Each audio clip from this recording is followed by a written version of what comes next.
Good day. My name is Patrick Ryan. I'm the editor-in-chief of Susris.com, the Saudi-U.S. Relations Project, and welcome to another edition of FocusKSA, which is a webcast program produced by Susris and the Saudi-U.S. Trade Group that brings you specialists on Saudi Arabian, U.S.-Saudi relations, and Gulf affairs.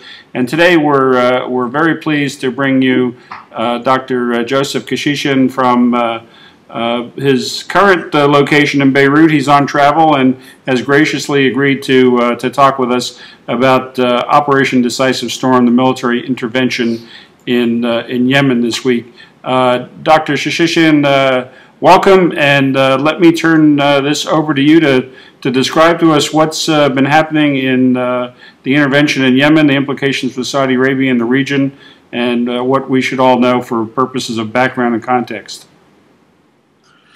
Thank you, Pat. I'm glad to have this opportunity to add a few words on my own. Obviously, this is nothing surprising. The Saudis have been preparing for a response to the developments in Yemen for quite some time now, but the decision was probably made several months ago to actually come to terms with rapidly disintegrating situation in Yemen. Clearly, the Saudis could no longer tolerate that Yemen would be under the control of a militia that is contravening all of the efforts of the legal president of the country, Abu Drabu Mansour Hadi, who had the backing not only of a substantial member of the Yemeni community, tribal community leaders and so on, but also had regional legitimacy, because he participated both on the domestic level on a very important national dialogue and regionally with the Gulf Cooperation Council and the peace proposal that the GCC has put forth. Therefore, the Saudis gave every opportunity possible for Mr. Hadi to kind of find a modus vivendi, if you would like, with the Houthis. And for a while there, it looked like there's going to be some kind of an accommodation between the two parties, both sides conceding some interests of theirs in order to maintain the unity of the country and in order to prevent the collapse of the regime. Unfortunately, during the past year or year and a half or so, we have seen the Iranians take unprecedented measures inside Yemen, backing the Houthis and probably persuading the Houthis that they no longer have to play the internal game, they no longer have to concede, and positioning themselves to actually take over the entire country, which they have done on January 25, where they essentially organized a coup d'etat and put the president under house arrest. Watching all of this from Riyadh, the Saudis said, enough is enough, we're going to take matters into our own hands, and we're not going to allow a militia to actually rule on the Arabian Peninsula. Therefore, here we are now at the beginning of what probably will be a long-term Saudi-led coalition to eradicate the Houthis as much as possible. Can you talk a little bit about any of the implications in what's happening in Yemen to the presence of former Yemeni President Abdel Ali Saleh? Well, I think that this is something very important. Where do the Houthis come from? Who are the Houthis? How many of them are there? Houthis represent anywhere between 35 and 40% of the population of Yemen. They are Zayidi Shia Muslims. They believe in the fifth. They're not 12ers like Iranian. They're fivers, if you would like, and they are named after a particular individual by the name of Hussein al-Houthi, who may have, he and his brother, who may have put together the organization back in 1982. It was an economical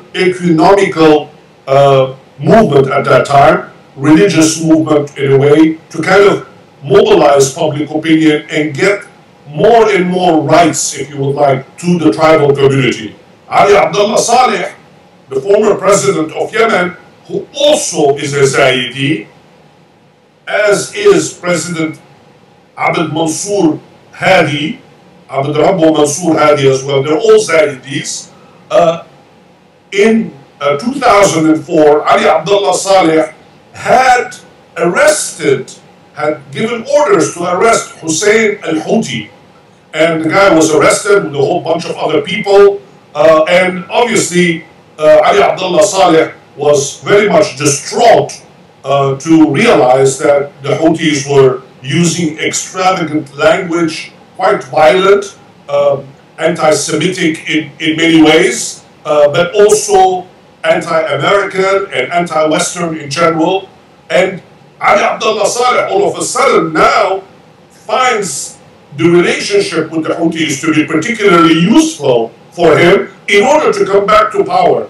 And this is obviously, Ali Abdullah Saleh, incidentally, is one of the most chameleon-like leaders of the Arab world. He is the only Arab leader that I've had the pleasure of meeting that actually scared me. And someone who was quite violent even in his presence. So you're not talking about someone who is easily persuaded. And let's remember that he survived a major assassination attempt. He was heavily injured a few years ago. He went to Saudi Arabia to get medical treatment, which he received. All of a sudden now, he has forgotten all the help that the Saudis have given him over the years. He has forgotten the Saudi medical attention that he has received for free. All of that is now behind us. All of a sudden now, he is aligned with the Houthis against a legitimately elected president or appointed president, since the elections have not occurred yet in Yemen, Abd Rabbo Mansour al-Hadi. Therefore, the Houthis are, although part of the Yemeni makeup, they represent a substantial minority. By no means do they represent the majority of Yemenis. Still, they have a role to play, and no one should deny them that role. They have to be part of the political setup that eventually will have to come into Yemen, but it is not going to be through violent means. I don't think that the rest of the Yemenis will stand for it. And as we have seen, since September of 2014, the Houthis have had their share of opposition, where you had a lot of demonstrations against Houthi excesses, and this is something which we'll continue to see, especially now that you have the coalition led by Saudi Arabia going after these militias with a vengeance. Well, let's talk a little bit more about that, but first let me remind our viewers that this is FocusKSA, a webcast program brought to you by the Susris.com Saudi-U.S. Relations Project and the Saudi-U.S. Trade Group. We're talking with Dr. Joseph Kechichian, who is a senior fellow at the King Faisal Center for Research and Islamic Studies in Riyadh, and he also is a writer for Gulf News in Dubai.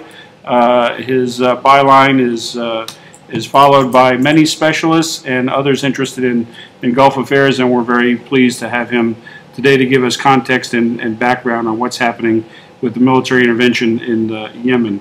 You mentioned the planning and preparation in Saudi Arabia. Can you talk a little bit about the context, the view from Riyadh? We've just had a transition in leadership, not just in the Crown Prince Salman assuming the throne on the passing of King Abdullah, but a very large shift in the players, the leaders at the top.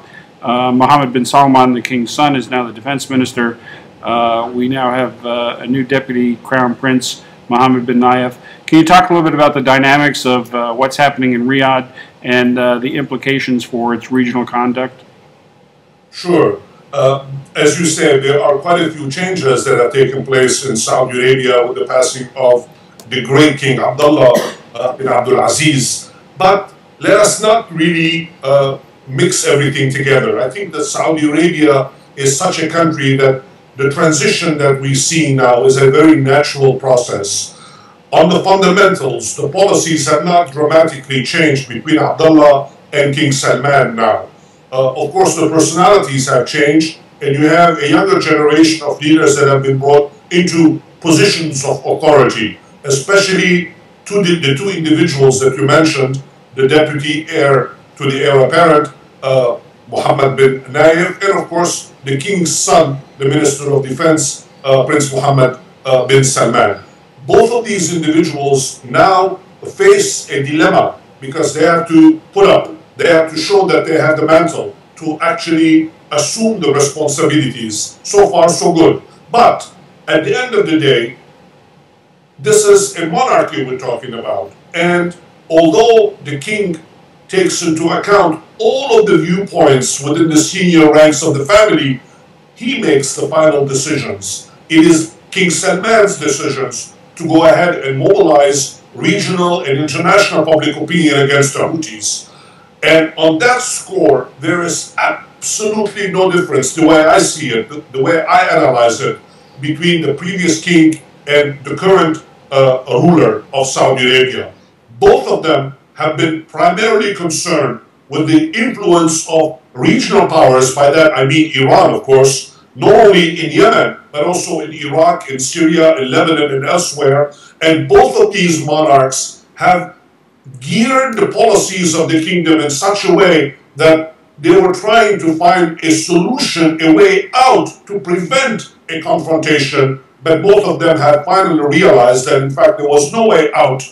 If King Abdullah was ill and postponed the decision, or people around him postponed the decision, King Salman is in good health, and despite what you might have heard by Washington experts who have never set foot in Saudi Arabia, that the man was sick and so on and so forth, touch wood, he is in great health, and he has made all the decisions to go ahead and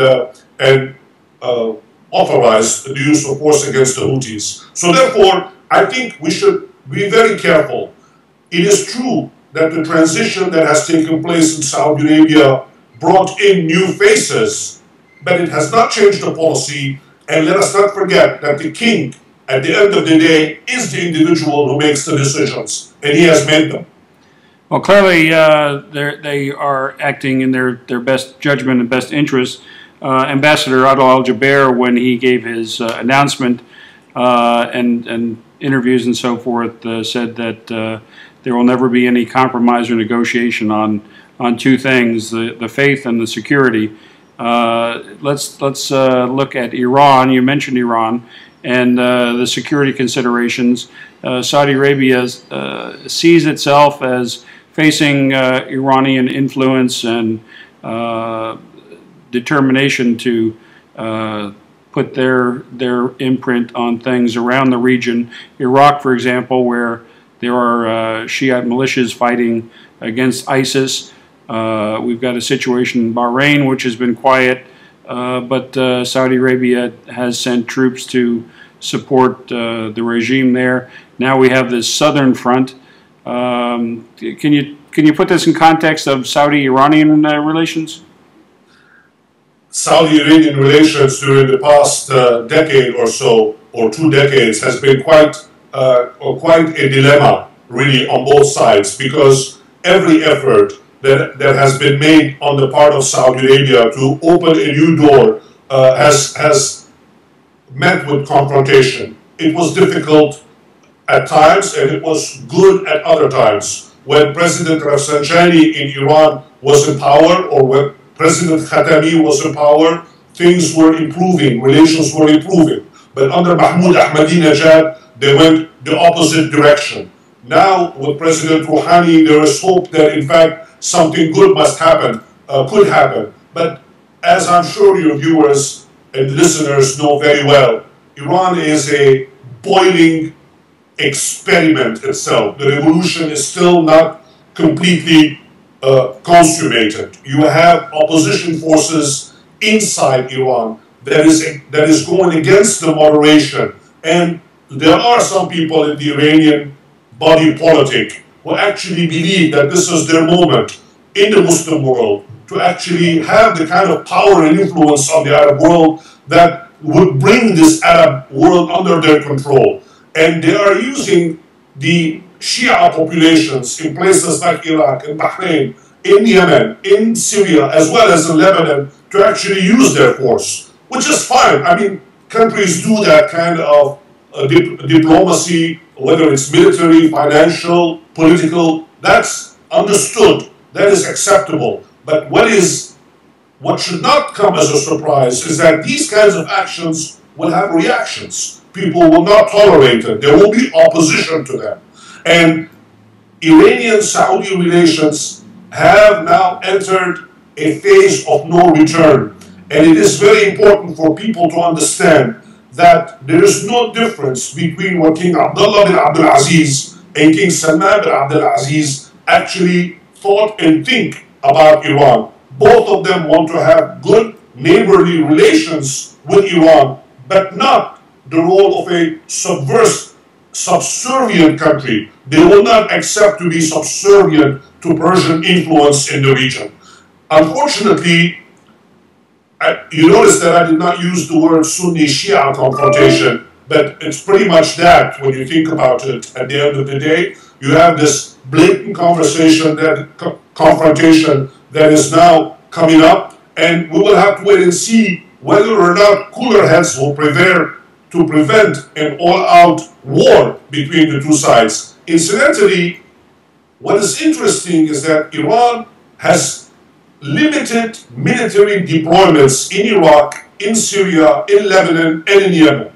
They prefer to use local clients, if you would like, to put forth their policies. They have sent a few advisors, they have sent a few commanders, but they have not actually deployed formal troops, the exception being in Syria, where there are several hundred Iranian soldiers that are fighting, but that's the exception. And they are actually quite sophisticated trainers, much more than just ordinary soldiers. But in Iraq, they're obviously using the local population.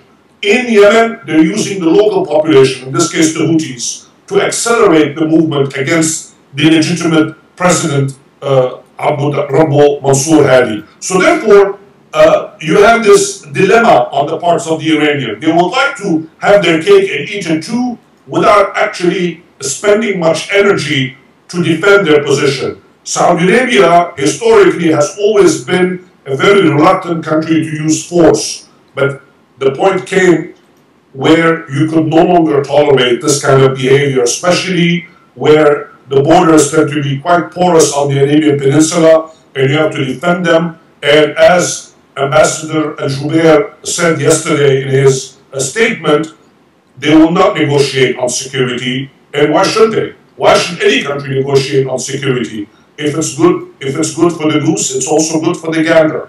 And it seems to me that no one should be surprised that the Saudis have taken the matters into their own hands, because if they had not intervened militarily to stop the Houthis in Yemen, the spillover effects inside the kingdom would have just been a matter of time. We're talking with Dr. Joseph Kechichian. This is FocusKSA. I'm Patrick Ryan. Dr. Kechichian is joining us from Beirut, and it's the 27th of March, and we're on the eve, Joe, of an Arab summit. You mentioned in talking about Iran that it's a competition not only with Saudi Arabia, but with the Arab nations at large. Can you talk, put in context what might be coming from Saudi Arabia's obvious leadership of the Arab world in response to the Iranian threat? It seems that Saudi Arabia has exercised a very outsized role in the region and in the Arab world.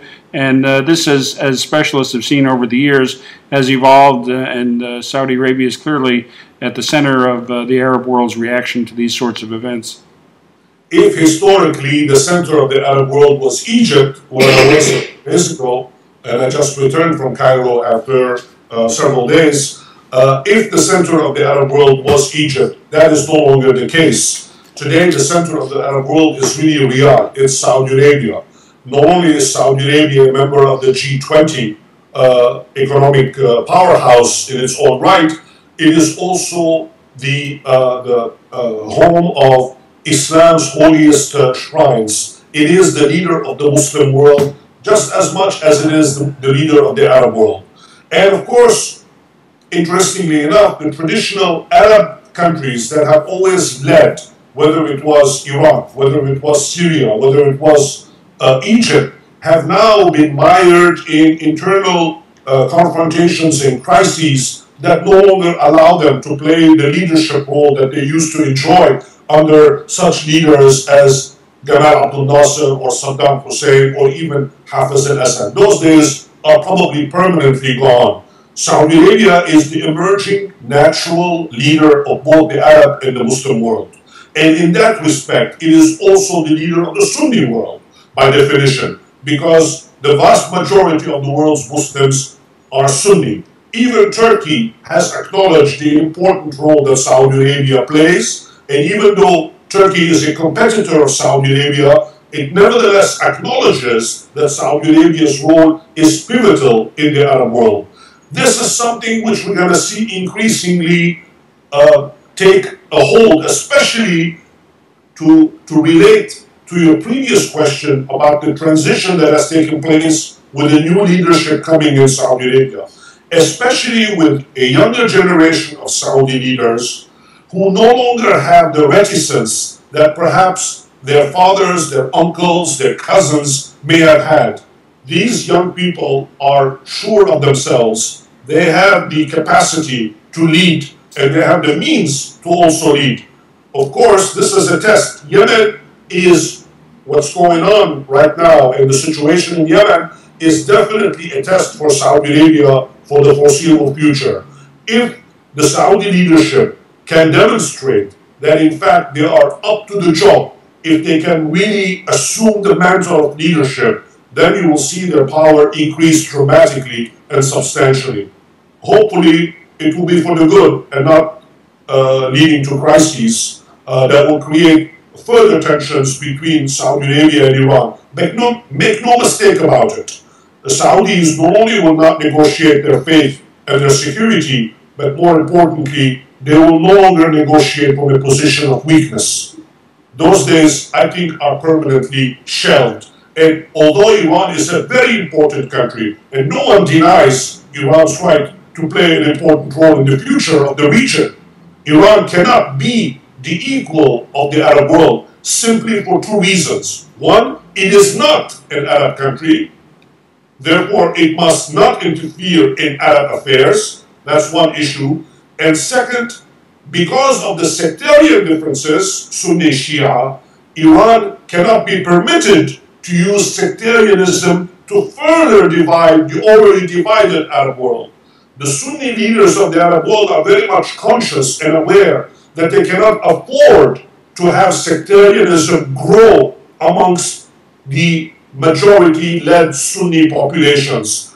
The minorities must be protected, but they definitely cannot be allowed to fester into an environment of tension between Sunnis and Shias. Those are two very critical issues that people in this part of the world are talking about all the time.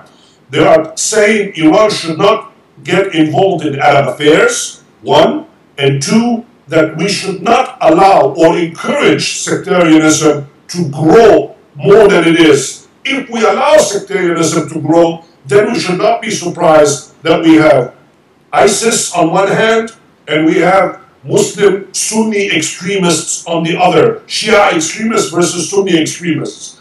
And this is something obviously to avoid if possible.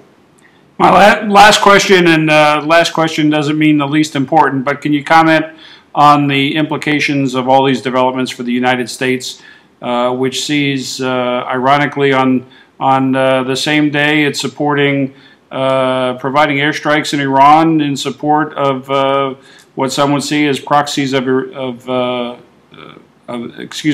airstrikes in Iraq, and Tikrit supporting what some see as proxies of Iran, and on the same day providing support to Saudi Arabia, who are battling against so-called proxies of Iran. So the United States sees itself on the horns of a number of competing dilemmas. What should Americans make of this? Well, the prerogatives of major powers are far greater than the prerogatives of small countries. Major powers can afford to have contradictory policies. That will work in the short term. But in the long term, that's not wise. It's better to be consistent. And I think that if the United States has demonstrated a great deal of consistency during the past 7-8 decades in the Muslim world, in the Arab world in particular. I mean, as far as I'm concerned, U.S. foreign policy has not changed that much in this part of the world for the past century, really.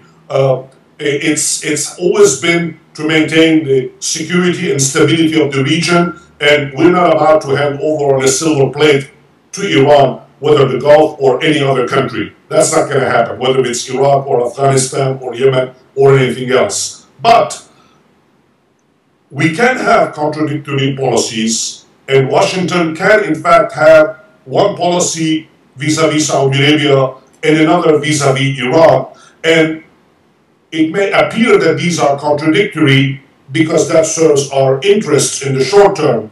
But I think over the long term, it is much better to realize that consistency is preferable over everything else. I think that in the long term, the United States must find a way not to get involved in the internal nitty-gritty politics of these countries.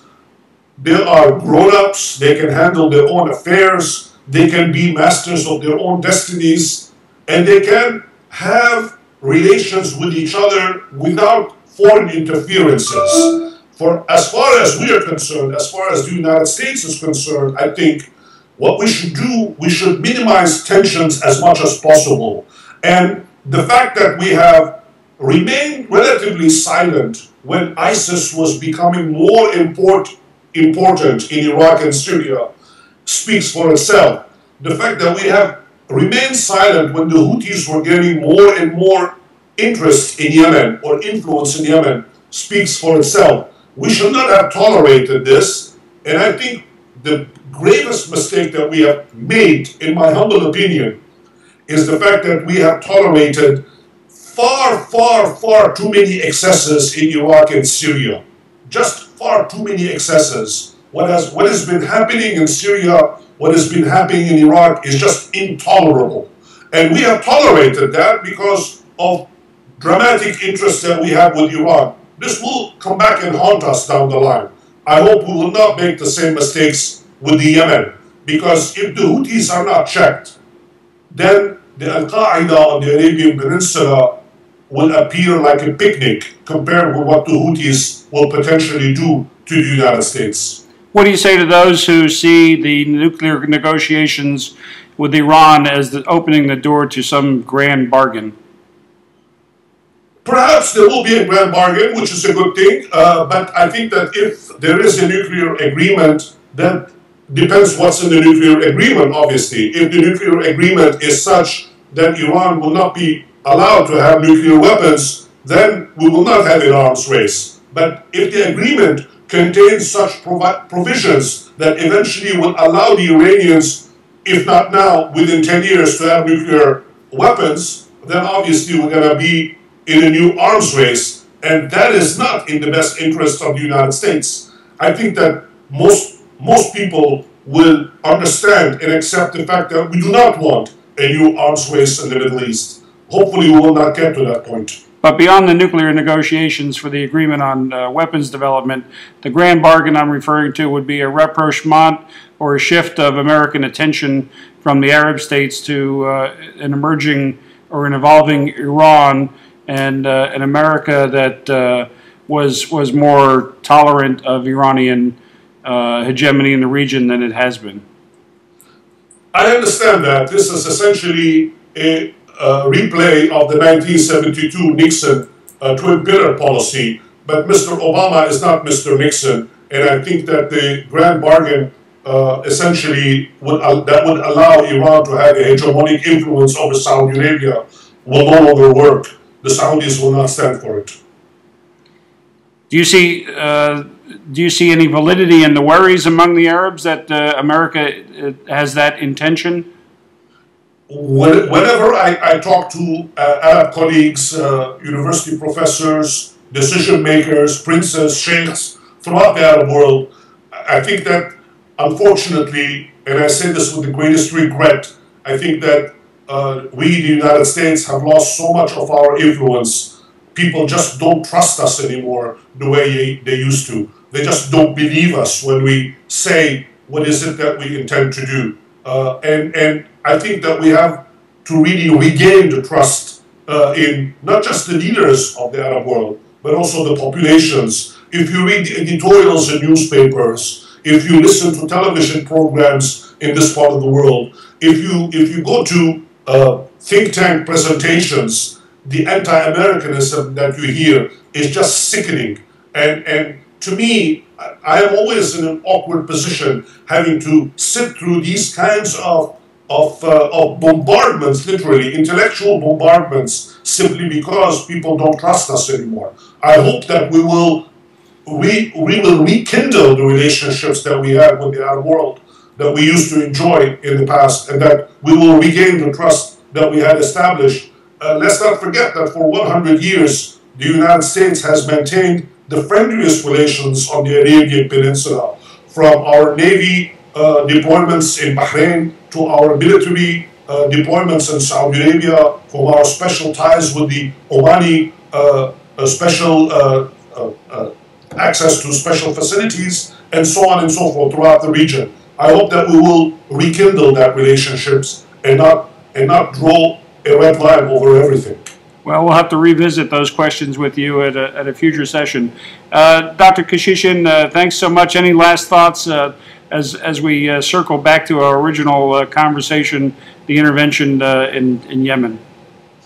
No, the only one thing to add is that I think that what we gotta probably have to do is be quite patient, because the Yemen campaign is not going to end soon and quickly. This might be a quite long endeavor, and people might be surprised how long it will be. We'll just have to be patient. Thank you so much. We've been talking with Dr. Joseph Kechichian, who's on travel. He's currently in Beirut. He was kind enough to join us for FocusKSA, our webcast sponsored by the Susris.com project and the Saudi-US Trade Group. Thanks again, Joe, and safe travels. Thank you. Bye-bye. Bye. Okay, Joe, that was fantastic. I, again, apologize for the technical difficulties and hopefully didn't abuse your time too much. No problem. What does one do on a Friday night in Beirut? I have a dinner appointment to go to. Okay, great. Well, thanks, Joe. We'll be transcribing this and posting the video and the transcription.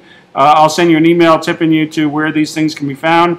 But if you're a loyal Susris subscriber, you'll see them as they hit your inbox. Thank you very much. Thanks again. Bye-bye.